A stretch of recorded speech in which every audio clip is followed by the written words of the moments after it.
glad that you found the time to join us this evening. Some of you for the first time, some of you once again.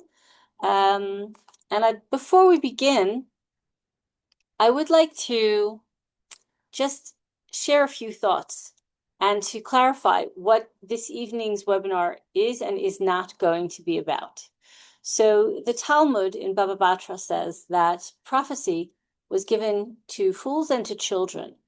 And since I am far from a child anymore, and I try to stay far from being a fool, I'm not going to try to prophesize about what's going to happen next, what is happening next, or things like that.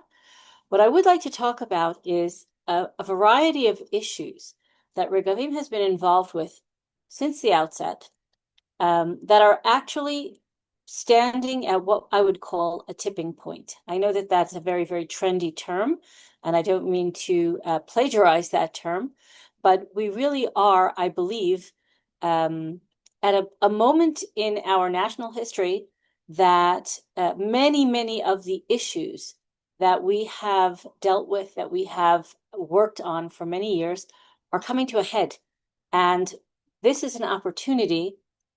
I believe in a lot of cases, the opportunity was thrust upon us to actually impact those issues in a very big picture way.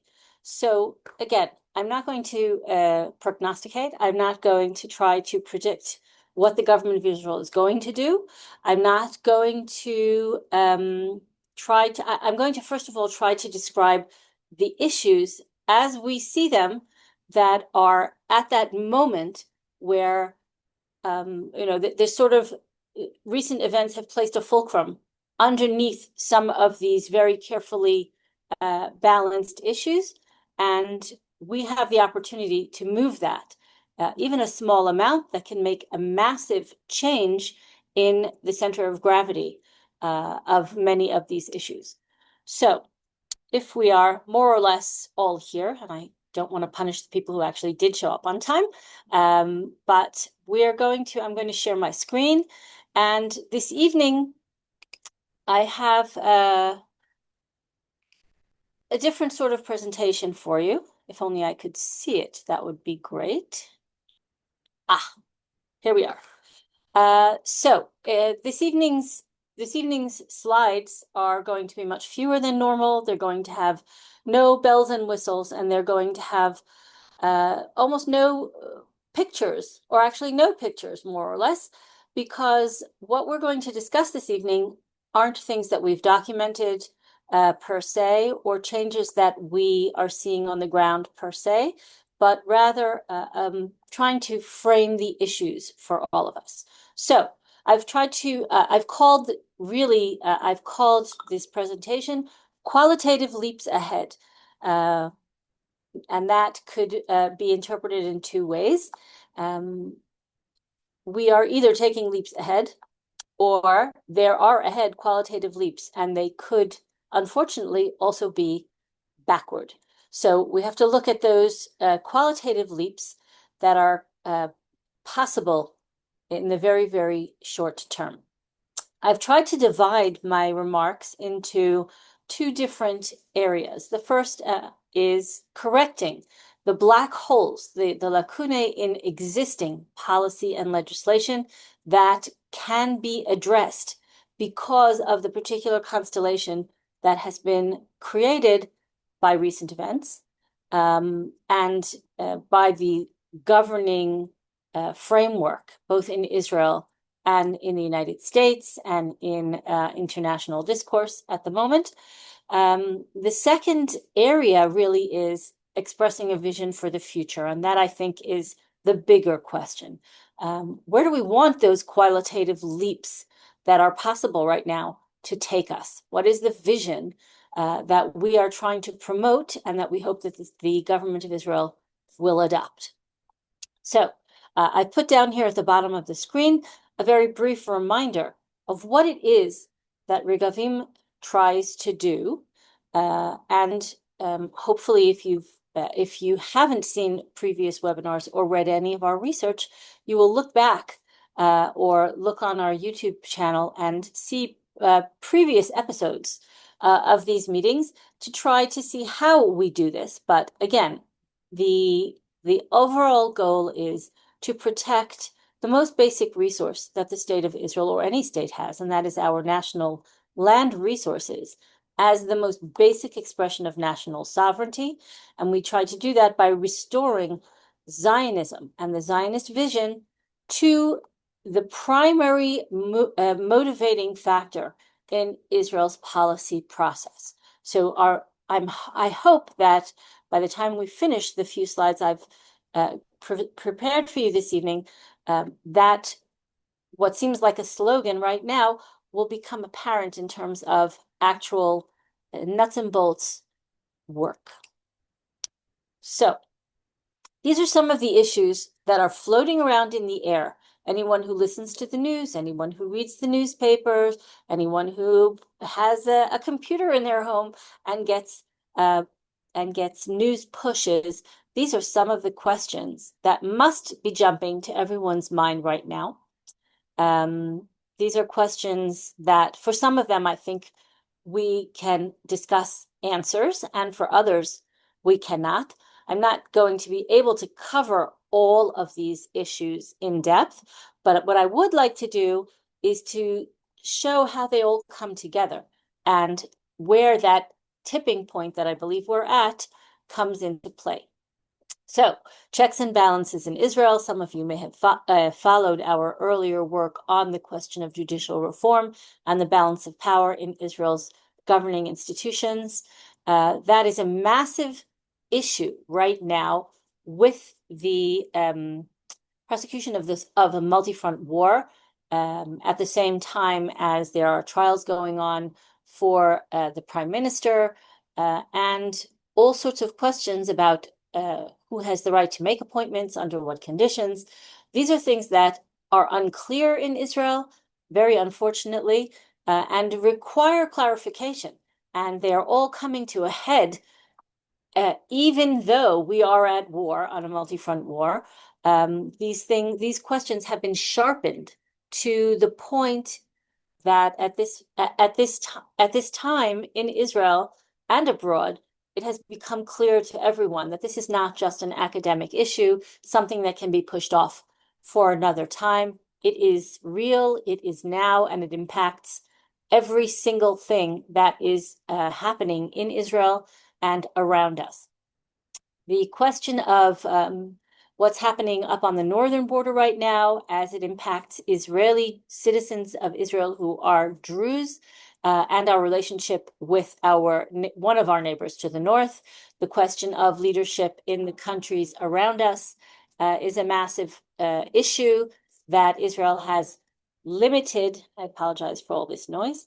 That Israel has limited but significant power to impact. And I believe this is a tipping point in Israel's ability to express, finally, to formulate and express a clear statement of its needs in terms of the regional picture. Other things, of course, are, is there a solution for Gaza?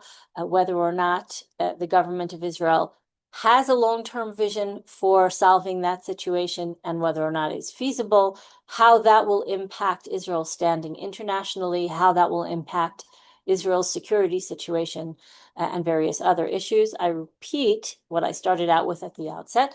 I am neither a prophet, and I will add, I am also not a military expert, and I am not a member of the Prime Minister's inner security cabinet, thank God.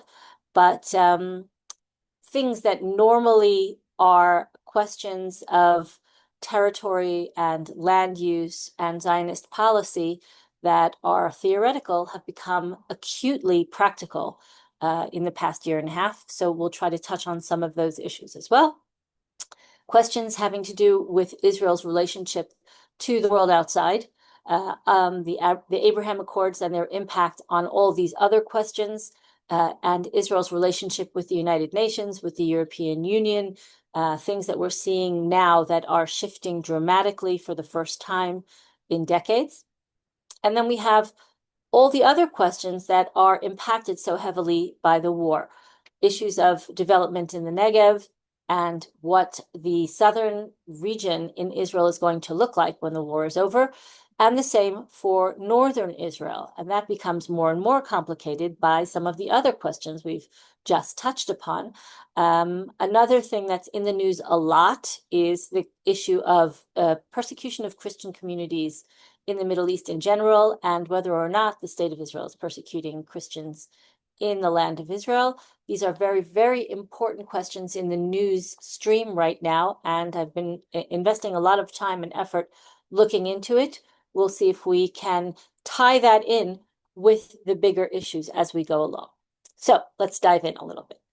Now, I touched on this briefly, but I'd like you to keep this issue in the back of your mind as we go through the rest of the slides. There is a very, very delicate balance at all times, and for all countries, I believe, but never anywhere as much as there is for Israel. The delicate balance between national issues, national politics, and the pursuit of political solutions to national problems versus international issues. In the case of, excuse me, in the case of Israel, I think that these two often only vaguely intersecting. If you can imagine a Venn diagram in a normal situation and with most other countries in the world, the interplay between these two spheres has a small overlap in the two halves of a Venn diagram. But in the state of Israel, the overlap is outrageous. And I'm sure that all of you can imagine some of those issues that I'm referring to, but we're going to look at them a little bit more closely. So keep that interplay in mind as we start from the areas that are classic Regavim focus areas. And I'm starting purposely in the south. I would like to talk about the Negev and why there's a tipping point, in our opinion, right now down in the Negev. We have discussed for almost 2 decades, since Regavim's founding in 2006, we have been analyzing, studying, and suggesting solutions for the Negev. The Negev, I remind you, is 60% of Israel's available land for development and growth. The Negev is a massive swath of the country, and that land resource has been abused, has been misused, has been, in some cases, unused, and all of these things are taking a massive toll and are part of what happened on the 7th of October and every day since. The communities at the verge of the Negev, at the very bottom of the Negev, are being rebuilt already. But our question is, how does that effect spill over to the rest of the Negev? And is there a national policy that will bring all of these disparate threads together? So what we're seeing right now, what we're trying to advance right now is the concept that restoring governance in a general sense has to begin at the smallest level. The same way that Regavim has what I like to call a pixelated view of the land of Israel, down to the smallest unit that you can identify, which is why our name, Regavim, is what it is. The very smallest unit of earth that you can identify as a unit is essentially a little mound of earth called a Regev. The same is true for solving the problems of the Negev, which are massive problems and impact the entire country. But the best way to, in our opinion, at this point, is to bring the state to the Negev and to reattach the Negev to the state is at the smallest level. And what do I mean by that? These are some of the issues that we have been researching, and some of the solutions we've been endorsing for years are actually now in progress for the first time in decades. And it begins with registration of the addresses of Bedouin citizens of Israel. Now, this sounds like an insane and irrelevant issue when a war is raging around us and the country is facing massive governance issues on every front. We're starting off with registration of addresses, but it's not a small issue. It's a massive issue because the fact that there are over 80,000 citizens of the state of Israel from the Bedouin sector of the Negev who have no legal address, whom the government of Israel cannot account for whom the government of Israel is paying massive, the highest rate of investment in the country, the Bedouin of the Negev. We have no idea where these people are, where they live, and this causes not only massive bureaucratic problems and waste and lawlessness, it also engenders disenfranchisement of this population, and it also encourages land theft, illegal construction. It encourages all sorts of other criminal behavior, and anyone who reads the news knows that the rate of crime and violence in the Arab sector in the state of Israel and in the Bedouin sector in the state of Israel is off the charts. It's too high. So the way that we believe that the state of Israel can begin to address this challenge is actually the smallest gesture that there is, and we're working in the Knesset to finalize the decision that addresses of people who don't have permanent addresses, people who are living in illegal squatters camps all over the Negev, can be registered thanks to modern technology using GPS location points. We put into a person's identity papers, rather than their home address, a precise GPS coordinate of where it is that they are residing. This will enable the state of Israel not only to know how many people are there, and what kind of infrastructure and services need to be provided, but also who they are, what they're doing.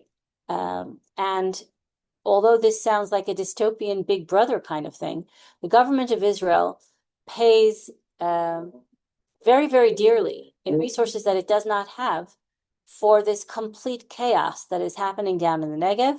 And this lack of addresses is essentially what is fueling illegal construction, land grabs, and the massive loss of resources that are crippling Israel's ability to build new, modern, legal, planned communities that will bring down the cost of housing, that will bring down the cost of living, that will allow young families to grow and flourish and to move to the Negev. Other things that come along with this as a corollary are recent government decisions that we have proposed and accompanied through the legislative process, such as approval of a new international airport down in the Negev, continuation of the Trans-Israel Highway, Route 6, and various other major infrastructure projects that will bring new life to the Negev and bring new opportunities. The second thing that I refer to when I talk about governance beginning at home is the enforcement of laws forbidding polygamy in the state of Israel. Now, again, when we're faced with massive problems, massive threats on our borders, international incidents, international pressure, arms embargoes, all these other things, and the people of Regavim are still banging away at polygamy, there's a reason. It's not because we are unable to see the big picture. It's precisely because we are able to see the big picture. And we understand that the practice of polygamy and the failure of the government to enforce polygamy has had such far-reaching impact on Israeli society, on the Israeli economy, on social cohesion, on the ability to protect our borders in the south. All of these things are very carefully related. Anyone who wants to know more about these subjects is invited to reach out to me, and I can send you massive research that we've done on all of the impacts of these problems. We've also seen in recent months the issue of family reunification in the Negev. This is closely related to polygamy, but I would just remind you that some of the people who have been arrested and some of the weapons, massive weapons, and Hamas cells that have been apprehended in recent months at great cost to the IDF, are actually sitting in the Negev, and they are family members of leaders of Hamas who are repatriated or are patriated or residents of the Negev because a family member was smuggled into the country and is involved in a polygamous marriage to a Bedouin Israeli citizen. So, for example, Ismail Hania's sisters, brothers-in-law, their whole extended family essentially is sitting in the Negev and running money, weapons, drugs, and other things for Hamas out of Israel. This is not isolated just to the Hania family. This is a massive problem of Hamas operatives who have been given permission to, under family reunification laws, to reside in Israel. And they are, I would call it a fifth column, but it's much worse than that. So all of these things that arise from the most basic units, the family structure that we have allowed to flourish in the Negev, which is actually against the law, is now at a tipping point, and the government of Israel is actually beginning to take the necessary steps that we have been recommending for nearly 2 decades. The financial disincentives, again, we've talked about that quite a lot, but just to keep you up to date, the government recently passed an official decision of the 5-year plan for the Negev called the Focal Points Program. It adopts over 80% of Regavim's recommendations that can be found on our website in what's called the Sde Boker Initiative. And these financial disincentives and actual enforcement sweeps that have happened recently in the Negev are beginning to turn the tide and to bring law and order back to the Negev. We cannot afford to lose the Negev. We cannot afford to lose control of the south of the country. And that is exactly what has been allowed to happen for far too long. The outbreak of the war on October 7th, 2023 was a massive wake-up call that all of these quote-unquote social issues are not social issues. They are massive security threats, and the government of Israel is now finally taking them seriously. So the one thing I will also add before we go on to the next area is that I was asked before we began by my colleague John Rosen if this is these are the tipping points that we're going to go for. Where's the pushback going to come from? So I've purposely started off with the Negev and northern Israel, Galilee and Golan, because there's going to be a lot less pushback there. It is very difficult for other governments or for government international organizations such as the United Nations or the European Union to fight back against Israel actually enforcing laws, for example, against polygamy, or actually fight back against Israel requiring people to have a legal address, or any of those things, because the United Nations itself has a zero tolerance policy for polygamy. It is a worldwide recognized scourge, so it would be very difficult for them to push back against this. As a matter of fact, the fact that Israel has not taken a stronger position against all of this lawlessness up to now puts us in a very unflattering light. So there will be very little pushback about all of these things that will most certainly change the face of the Negev quite immediately. The next area that I would like to look at is the north, as I mentioned, simply because we're going to have a lot less pushback, and we're going to dive into the more sticky areas shortly. But in the north, we are, Regavim made a decision a couple of years ago, several years ago, to suspend our field research in the north and to focus on other things that we thought we could have more of an impact on. And we were right. But at this point, the north has come back into focus, and we are going to be reestablishing our field operations in the north. We are presently looking to hire our next field coordinator for the northern region. But what our field research will do will be to support the activities of our regional planning committee monitor, because what we have seen is that the state of Israel's planning authorities have become incredibly anti-Zionist and anti-Israel. This sounds insane, but these are national planning boards and regional planning boards that constantly favor the growth and development of non-Jewish communities and are strangling, through a combination of zoning problems, taxation problems, and other regulatory problems, land allocation issues. All of these things are being used to prevent the growth of Jewish communities and the relocation or the development of new Jewish communities in the Galilee. At this point, we are about to, if it hasn't already happened, we are about to lose the Jewish majority in the Galilee. I will repeat that because it's very, very hard for people to grasp. We will, if not already, we will very soon no longer have a Jewish majority in the northern region of Israel due to decisions and policy implementation of our own planning authorities. These authorities have been taken over by anti-Zionist and anti-Israel professionals who have been trained and promoted to these positions, and it is now a massive battle that we are fighting to try to get Zionism back into the equation. So the northern border and all the northern communities were weakened before the outbreak of hostilities there.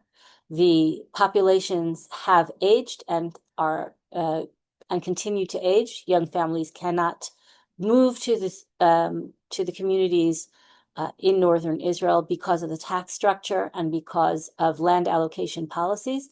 And that is something that we want to change in order to bring new strength to the Jewish communities of northern Israel. We're working very hard on monitoring what's going on in these planning committees, submitting objections and alternative plans in order to bring Zionism back to northern Israel. We also have a major problem, which I think today or in the last few days, anyone who's closely followed the news from Israel will be aware that we have a problem with universal law enforcement in the north. We came to this conclusion through things having to do with construction violations, but at the moment, we had most of northern Israel shut down yesterday by riots. What was called demonstration, but it was essentially riots. The Druze community of northern Israel was forcing the government's hand, forcing the government of Israel to take action in Syria and to open another front on the Syrian border or beyond the Syrian border. And there was no enforcement of against rioters and people who had essentially paralyzed the north of Israel. The government of Israel must decide what it wants to do on the northern border, but that is certainly not the way to achieve it. And we've seen that there has to be equal and universal law enforcement in all areas and in regarding construction violations. The Druze communities of northern Israel have a housing crisis. They have a major housing crisis because of all of the illegal construction. They have a major crisis of inferior infrastructure because of illegal construction. This causes disenfranchisement, resentment, failure to serve in the IDF, all sorts of other things, radicalization of the population. All of these things are a result of the failure of the government of Israel to enforce construction law in those communities for fear that they would be accused of racism, whereas in fact, law and order serves everyone. So things there are beginning to change, and we hope that they will change much more dramatically in the near future. We also are calling on the government to designate northern Israel, particularly the Galilee, as a national development priority zone, and to allocate land for reservists, soldiers who have given over the past year and a half almost unthinkable amounts of themselves to the protection of the state of Israel, but they have nowhere to come home to. And I can tell you from my personal experience, I know that it's a bit unusual for me in these webinars to interject with something personal, but I will tell you that I have 4 sons and a son-in-law. I have 2 paratroopers, 1 combat engineering, and 1 Golani. My son-in-law is the commander of a specialized armored personnel carrier that rescues injured or fallen soldiers under fire. They've all done approximately 400 days of reserve combat duty. Now, my oldest son is the father of 4. He has a 3-month-old baby at home, and my son-in-law just finished also approximately 400 days of active combat duty. They have no place to buy a home that is affordable. They have no ability to do that because of these anti-Zionist planning committee policy decisions. So the number of young families who will give anything and have given anything and everything for this country that are simply not getting what they should in return can be fixed at this point.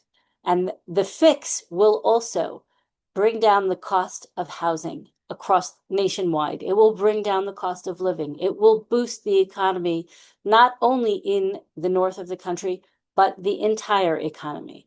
And it is the only healthy vision going forward for a thriving Israel. So this particular time where the government has the ability to change land allocation policy, particularly in the north of the country, is of crucial importance. And we hope that that will be a change that is coming very, very soon. So now we're going to go into the more difficult areas, into the areas where there is going to be pushback. And here in particular is where that delicate balance of the national versus the international is the most, it's most acutely felt. And that is the questions regarding Judea and Samaria. The day after conversation started pretty much almost the day before the war. I don't want to exaggerate, but they've been talking about the day after the war for far too long. And in my opinion, in far too dangerous a manner. So we're talking about questions having to do with Israeli sovereignty and Palestinianism. That's what I actually prefer to call it. What are Israel's options for the day after? What are they not? What should Israel be doing? What groundwork must be done before the day after arrives? What are the international pressures? What are essentially the parameters that we should be discussing, or that the government of Israel should be discussing? And I listed here a very short list of our recent research reports that are setting the stage for this day after conversation and are gaining momentum in terms of documents that will impact the conversation regarding the day after. So the first thing is legal grounds. We have been part of a project for many years called the Legal Grounds Project, and we are now kicking into high gear our Legal Grounds project will be publishing in English scholarly articles by international experts of international law as it pertains to the rights of Israel and the Jewish people in Judea and Samaria. The point being to actually open up and take a look at what is behind the claims that Jewish presence in Judea and Samaria is somehow illegal, what the rights of the Jewish people are under existing international law without any of the jingoism and without any of the often repeated platitudes that you will hear in international discourse. So that is a very, very important project that we are moving forward with. Most of the articles are already translated into English, and we will be moving towards publication sooner rather than later. This is a massive project because we are hoping to publish it through an American university press and have it added to the curricula for international law programs and Middle East studies programs. So this is big, big picture. The second thing on the list here is officers by day, terrorists by night. And to our great sorrow, this report came back into public discourse this past Friday when a young Israeli was murdered by two Palestinian Authority police officers. So the report, I encourage anyone who hasn't seen it yet to take a look at it. You can either write to me and I'll send you a hard copy, or look at it on our website. On our website, there are full text and downloadable and shareable digital versions of all of our reports. But the report that we released about a year ago documented official salaried members, officers of the Palestinian Authority's various branches of their security forces, their direct involvement in terrorism that has claimed the lives of dozens and dozens and dozens of Israelis ever since the Palestinian Authority was created and that Palestinian Authority security force was created.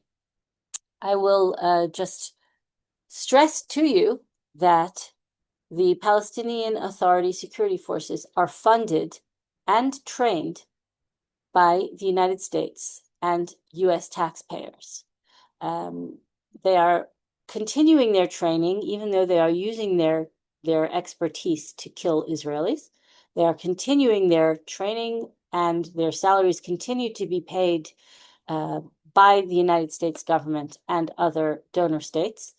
And this is a massive issue regarding the day after, because despite their ongoing war of terror against Israel, the Palestinian Authority and its security forces constantly are being sold to us as the solution to the day after question in Gaza.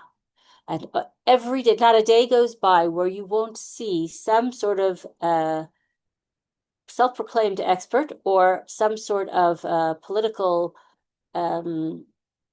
functionary who will tell you that the Palestinian Authority must be given jurisdiction over Gaza the day after the war as one part of the Palestinian state, that this is the only way to solve the problem. That if we would just give them sovereignty and a Palestinian state, they would no longer be hell-bent on erasing the state of Israel and killing all of the Jews. We disagree. They disagree. Over and over again, the Palestinian Authority continues to proclaim publicly that its goal is to replace the state of Israel, and that it is in full concert, both technically and ideologically, with Hamas. So the report that we released last year has tremendous impact on the pushback in Israel, and it has tremendous impact within Israel in terms of people waking up to the danger presented by these terrorists in uniform. Our most recent report also addresses the issue of the day after, but from a different angle. The report is called False Flags, Real Agendas. Anyone who hasn't seen it yet, I encourage you to look on our website. It is a blockbuster 125-page analysis of the data regarding settler violence, the settler violence narrative. Now, why is this a question of the day after? Because over and over again, what you will hear is that the violent settlers, in the illegal settlements in Judea and Samaria, in the West Bank, are victimizing the Palestinians, and the only way to protect them is to give them a state of their own.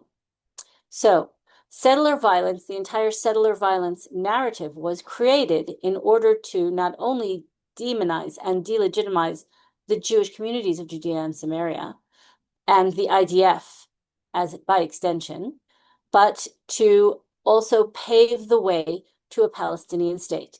And although the wave of violence by the Arabs against Jews has only risen since October 7th, this is still the narrative that is being pushed.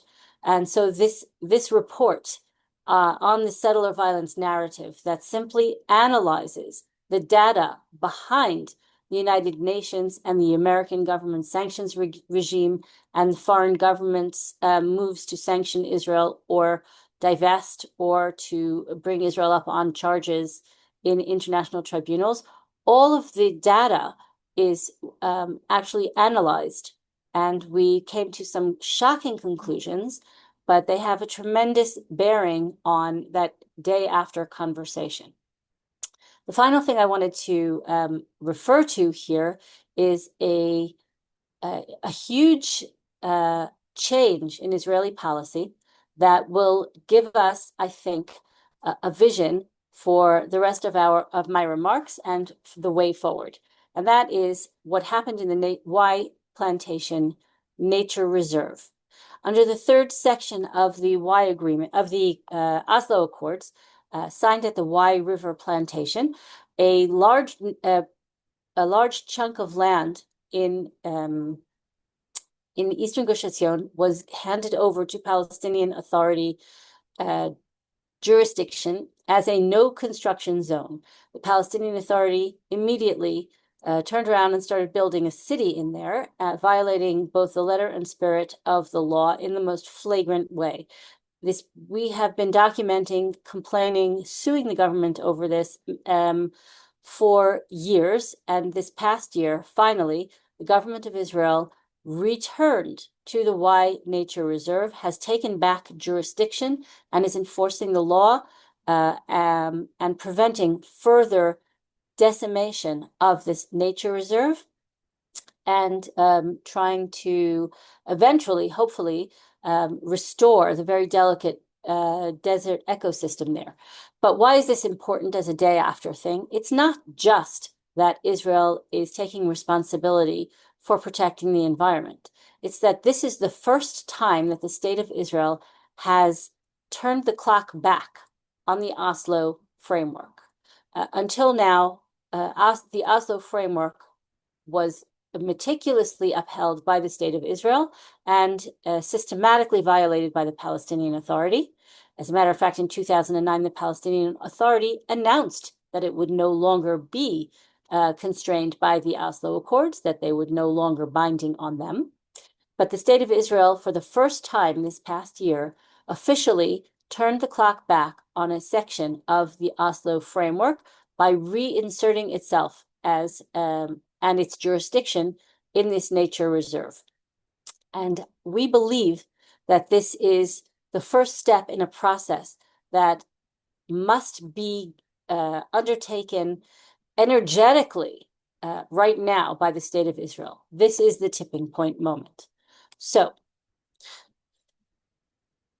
what do we do in order to make this tipping point moment actually effective?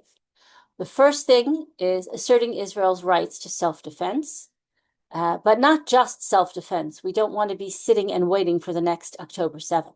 First and foremost, we have a right to preempt threats, and that includes, if anyone is asking, preempting the existential threat that would be posed by a Palestinian state in the heart of the land of Israel.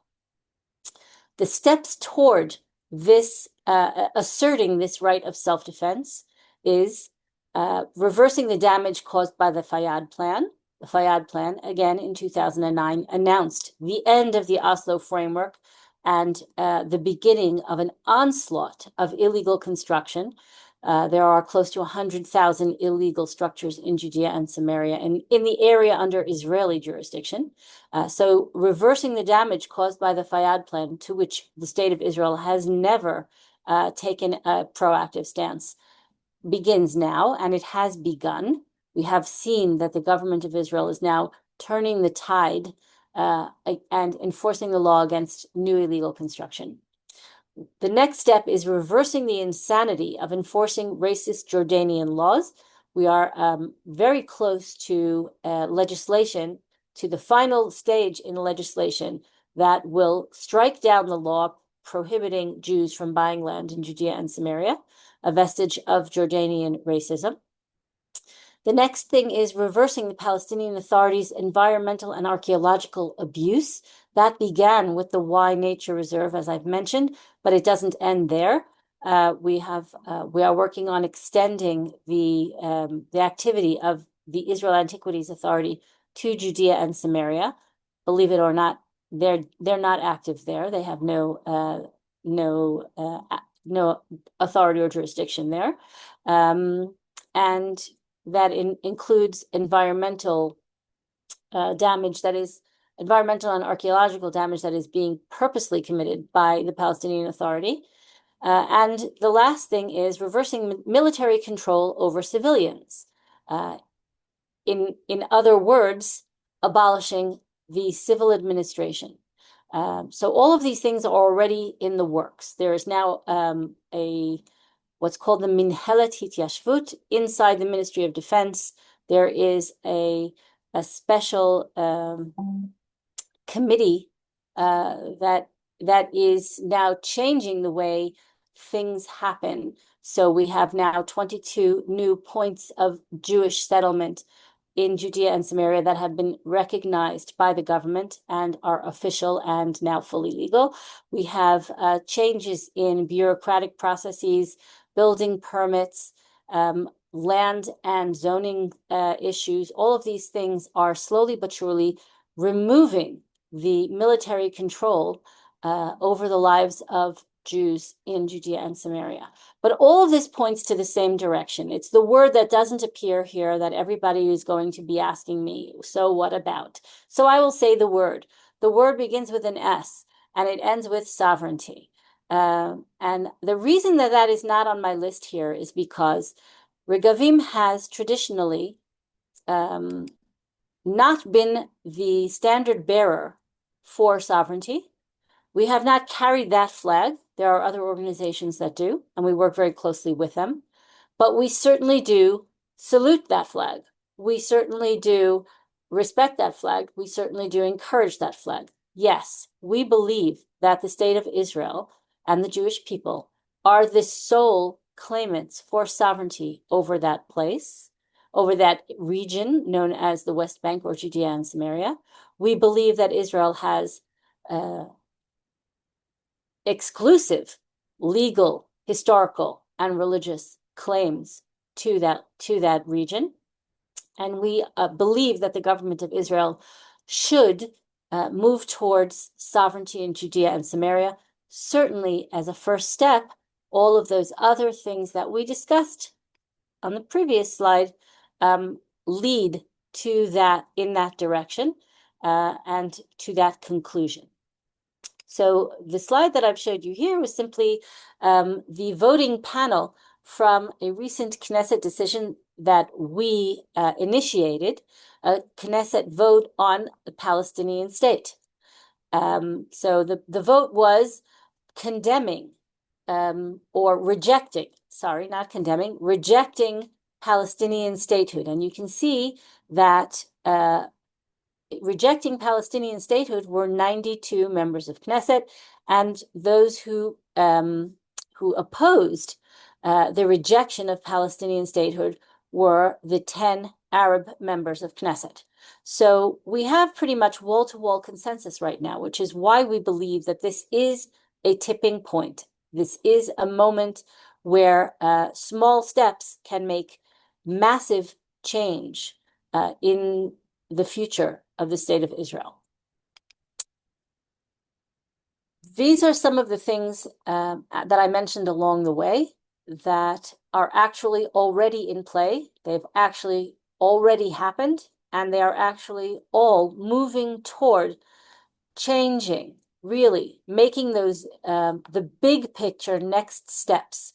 So these are all things that Regavim actually initiated and saw through the legislative process or the government decision process all the way from day one. Some of these things have been 19 years in the making, some of them much less time, but they are all changing the map and enabling Israel to be in the position to take those big quantitative leaps towards a better future in the very near future. Those are my thoughts for this evening. What you see on your screen here are two scanner codes that you can hold up your phone scanner to if you want to learn more. The code on the right takes you to our website, and then you can look at all of our publications, our research papers, our policy papers. They're all there in full text. And anyone who wants to support our work can scan the barcode on the left and go straight to our donations platform. But I would like to take advantage of your patience and see if there are any questions that have arisen or were submitted beforehand that we can address. I'm going to stop sharing my screen, perhaps, maybe, or not. Yes, stop share. Good. And I'm going to try to take some questions. So, John, would you like to read out any of the questions that were submitted in advance? John. No. So one of the questions had to do with the Gaza war, if there is an end in sight and how that's going to play out. There is an end in sight. There has always been an end in sight. Hamas has to give back all of our hostages, disarm, and leave. And the war is over. They could have done that hundreds of days ago. They chose not to. What other end is in sight is a lot less attractive for all of us, but it is inevitable. We would like to take the easy way. We always would have liked to take the easy way. That is not, it's a little late for that at this point, but there is an end in sight. There always has been. When that end will come, as I said in the beginning of my remarks, I am neither a child nor a fool. I have no predictions. We all pray that it happens quickly, effectively, but in the way that will prevent us having to fight this war again. Another question?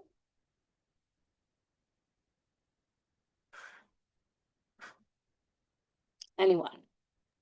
Okay, one of the other questions had to do with Israel forfeiting its gains in the north, in the south, and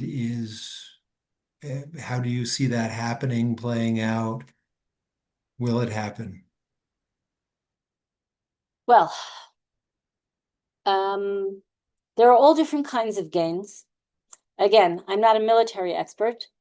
I will tell you that reasserting Israel's the power of deterrence and is a massive gain, and that is not one that we can afford to forfeit, and I don't think that it is easily forfeited. Israel has shown, first of all, what it is willing to do, and second of all, what it is able to do, and those are not things to be trifled with.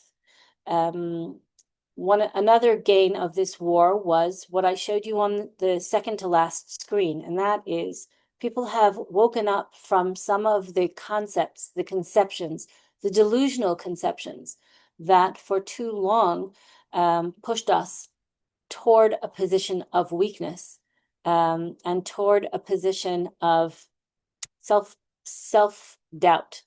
There is no question. I believe for those of you who are with us this evening who are here in Israel, I think you'll probably agree with me that there's a national consensus that was absent for far too long.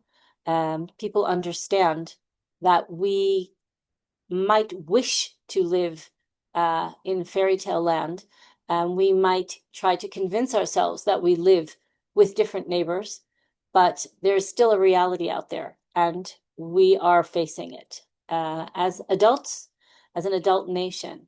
So I have faith that moving forward, that achievement of the war, that gain, will stay with us and will help us make better decisions and will help us restore Zionism to its proper place in Israel's public policy moving forward.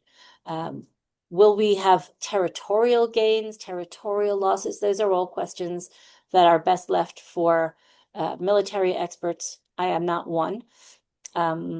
Sometimes those questions are far less straightforward. The answers are far less straightforward than we imagine. So there's many things at play. I try to know what I'm talking about in a very small percentage of them. I hope that I do, but I would not dare to assume that I can make military prognoses moving forward. One last question. Mhm. Uh, Recently, a number of sheiks in Hebron have announced that they want to split from the Palestinian Authority and make a separate peace with Israel. Is that realistic, and how will that play out? Well, it is certainly realistic because um, I tell this to my children often, and I think I can tell it to the people who are watching here this evening, even though it's a bit of chutzpah on my part, but we have long memories in a lot of areas. We have thousands of years of memory, but we seem to have forgotten that there was a time before the Oslo framework. And we have to remind ourselves that the world wasn't born when they signed the Oslo Accords on the White House lawn. That's not the beginning of our history. It was an attempt to find a peaceful political solution.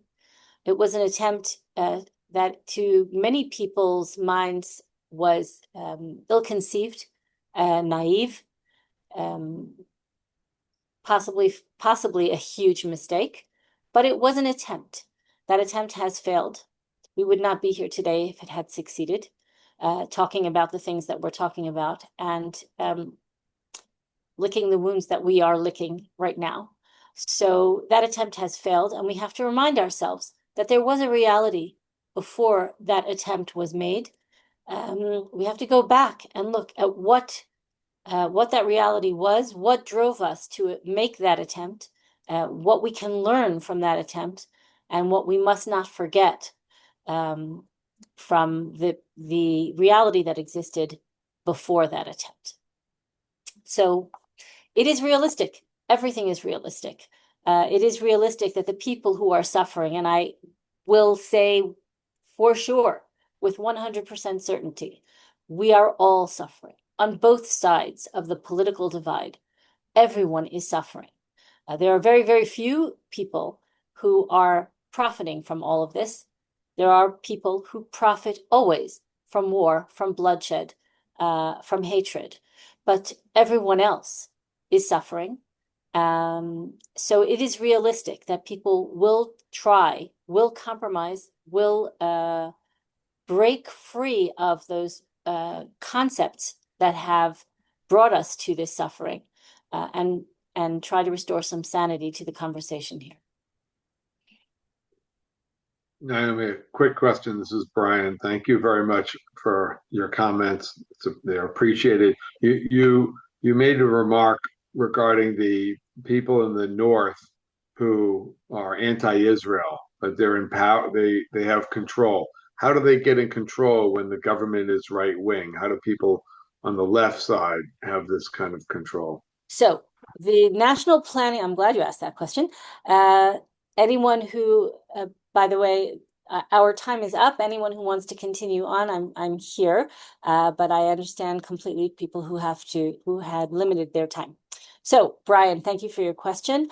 Um, the the people who are making these policy decisions having to do with land allocation, tax structures, national priority zones, borders of different communities and the ability of those communities to expand at the expense of another community are is not the government itself. It's a huge bureaucracy of political appointees. Most of the people sitting on these committees were appointed by previous governments, and people who apply for these positions have been groomed and trained and handpicked by anti-Zionist organizations and members of the judiciary for many years. So we have a firmly entrenched bureaucracy that is controlling some of these decisions. And it's very, very under the radar. People aren't aware of it. But all of a sudden, one day, a Jewish community in the north of the country wakes up and is informed by the government's borders committee that they have shrunk and that the Arab community next door has grown by a commensurate number of dunams. So these are things that, very often you'll see a note posted or you'll see a committee hearing announcement and no one pays any attention to it. But these are massive long-term changes that the right wing has not woken up to. So, for example, I'll give you an analogy that I think you'll be more familiar with.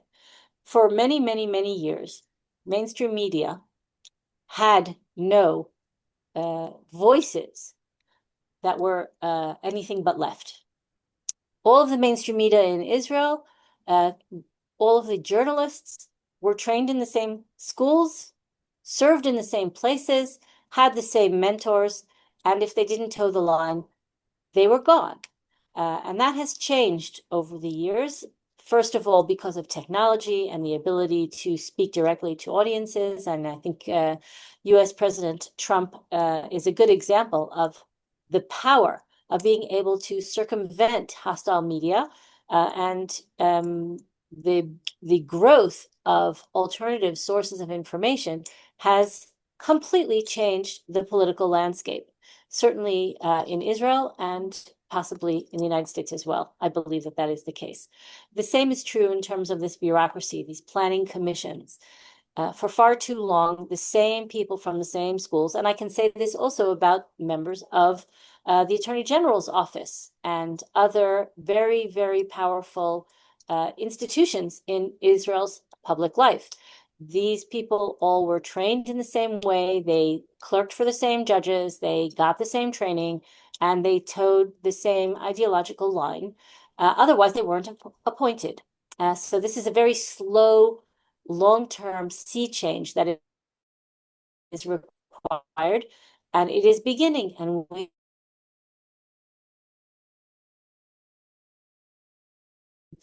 also